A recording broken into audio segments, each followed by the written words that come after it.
ആഗോളതലത്തിൽ ഒലിയോറസിൻ വിപണിയുടെ 40% കൈയാളുന്ന കോലഞ്ചേരി ആസ്ഥാനമായ സിന്തൈറ്റ് ഇൻഡസ്ട്രീസ് പെറ്റ് ഫുഡ് വിപണിയിലേക്ക് കടക്കുന്നു.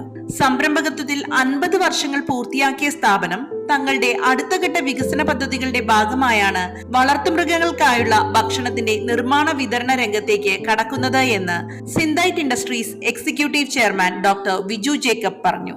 പെറ്റ് ഫുഡ് വിപണിയുടെ അനന്ത സാധ്യതകൾ മനസ്സിലാക്കി ഈ രംഗത്ത് നടത്തിയ പഠനങ്ങളുടെ ഫലമായാണ് സിന്തൈറ്റ് ഇത്തരമൊരു നീക്കത്തിന് ഒരുങ്ങുന്നത്.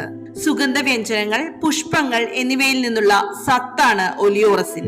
ആഗോള ഒലിയോറസിൻ വിപണിയുടെ നെടുംതൂണായി നിൽക്കുമ്പോൾ തന്നെ കറി പൗഡർ, ന്യൂട്രാസ്യൂട്ടിക്കൽ, ടൂറിസം തുടങ്ങി അനേകം വിപണികളിൽ സിന്തൈറ്റ് നിക്ഷേപം കൊണ്ടുവന്നിരുന്നു. ഇത്തരത്തിൽ നിക്ഷേപ വൈവിധ്യവൽക്കരണത്തിന്റെ ഭാഗമായാണ് പെറ്റ് ഫുഡ് വ്യവസായത്തിലേക്കും കടക്കുന്നത്. വളർത്തുമൃഗങ്ങളുടെ ആരോഗ്യത്തിനും വളർച്ചയ്ക്കും പ്രാധാന്യം നൽകി പോഷകമൂല്യമുള്ള ചേരുവകൾ ഉൾപ്പെടുത്തി ഒരു കംപ്ലീറ്റ് മീൽ അല്ലെങ്കിൽ ഒരു ഡയറ്റ് സപ്ലിമെന്റ് എന്ന നിലയിലായിരിക്കും സിന്തൈറ്റ് പെറ്റ് ഫുഡ്സ് വിപണിയിൽ എത്തിക്കുക.